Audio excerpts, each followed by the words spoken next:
Hello, welcome to Storytime with Judy. Our book today is Clarence the Copycat by Patricia Lakin and illustrated by John Manders.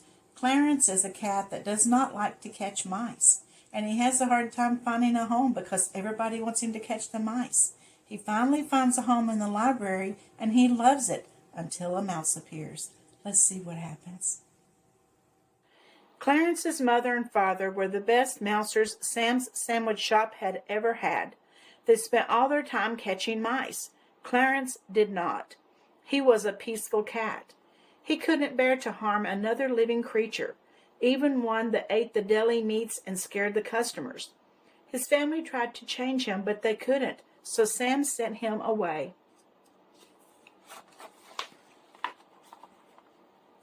Alone in the world, Clarence stuck to his principles. He would not hurt mice, but everywhere he went, people wanted him to do just that.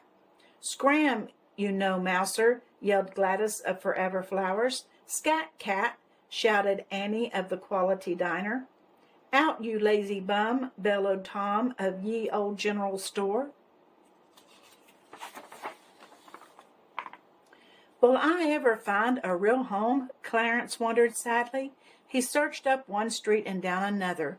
He sniffed around parking lots and paddled along pathways, but he had no luck. Exhausted, he collapsed in a small spot of shade. A man stood in a nearby doorway. "And whose cat are you?" he asked.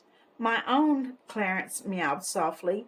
"A stray by the looks of you," the man said. He brushed cracker crumbs from his bushy mustache. Do I need a cat?" he wondered. Clarence followed the man into a strange place. Hundreds of books lined the walls of a big room. There were tables and chairs in the middle of the floor, and the fluffy cushions lay in a sun-filled window seat. A big machine whirred, lit up, and spat out paper. "Welcome to the Barnstable Library," said the man. "I'm Mr. Spanner." He unwrapped a wedge of cheese and gave it to Clarence. Clarence purred in a deep, satisfied purr. This place had warm spots for snoozing and many mountains to climb. But best of all, there were no signs of mice. There were just friendly people who sat and read books or carried them in and out of the library. Clarence watched them come and go each day as he sat near the door on top of the copy machine. Soon Mr. Spanner started calling Clarence Copycat. The two of them grew to depend upon each other. Clarence helped Mr. Spanner find misplaced books and pencils. He kept Mr. Spanner's company when he had to work late, and Clarence was the most attentive listener during story time. In return, Mr. Spanner kept Clarence well-read, well-fed, and well-petted. Life was good. Life was very good. Until the first bitter cold day of winter. Clarence smelled him. Then he saw him.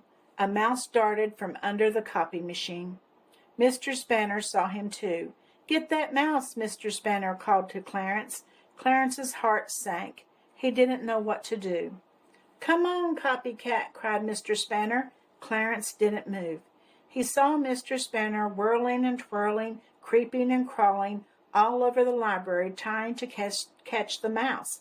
"He's gone," Mr. Spanner finally panted. "Thank goodness," thought Clarence. That night, Clarence's past lives flashed before his eyes.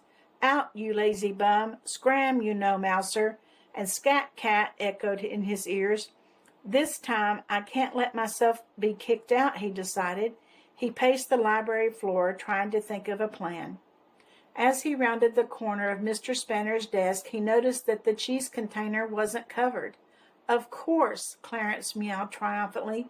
The mouse had been after the cheese. So Clarence bounded onto the desk and ate every last cube and crumb.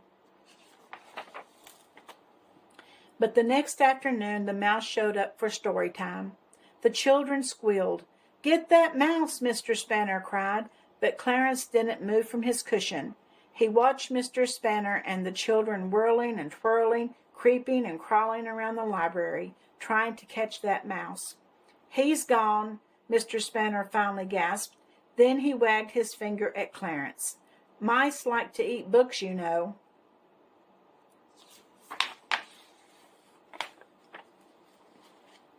That night, Clarence couldn't sleep. He had to save the library books and his home. He paced the floor, trying to think of another plan. He was near the copy machine when he saw a tiny hole. That's it, thought Clarence. I'll block up every cranny and crack. No mouse will ever be able to crawl in here again. Early the next morning, Mr. Spanner opened the library. How did these books get everywhere, except where they belong, he muttered. He looked at Clarence, who was perched high above in the mystery section. Clarence couldn't explain, and he couldn't stop Mr. Spanner from removing all his book blockades.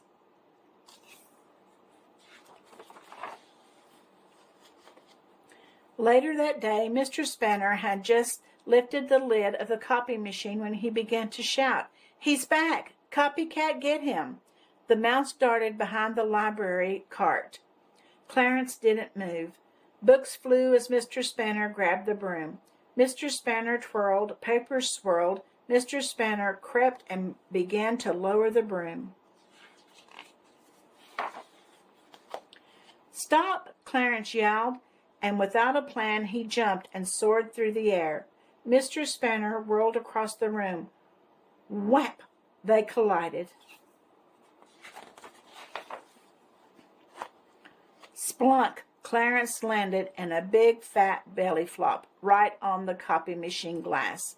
He tried to get up, but suddenly lights began flashing. Clarence was blinded by them. They went back and forth beneath him. Paper flew out of the machine. 1 sheet, 2, 3, 4, 5. "Gone!" yelled Mr. Spanner. He picked up Clarence. "I'm going," Clarence wailed. Mr. Spanner put him on the floor. He gave Clarence's head a pat. Clarence looked up.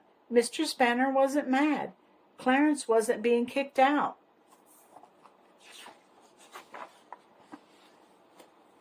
But what had happened to the mouse?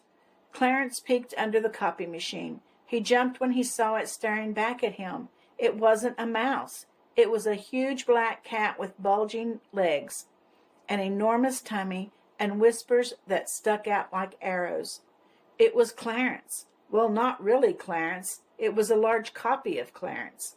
And it was the scariest cat Clarence had ever seen. It must have been the scariest cat the mouse had ever seen, too, because that mouse didn't come back ever. Many Saturdays later, after another wonderful story time, Clarence and Mr. Spanner sat nestled together on the window seat. They soaked up the last rays of sunlight as they ate their cheese and crackers. "I knew I needed a cat like you," said Mr. Spanner, and Clarence the copycat knew it too. Well, that wild picture of Clarence sure scared that mouse away, didn't it? And he found a way to get rid of the mouse without actually catching it. I hope Clarence has a good life, don't you? I hope that you liked the story, and I hope you subscribe, and I'll see you again tomorrow.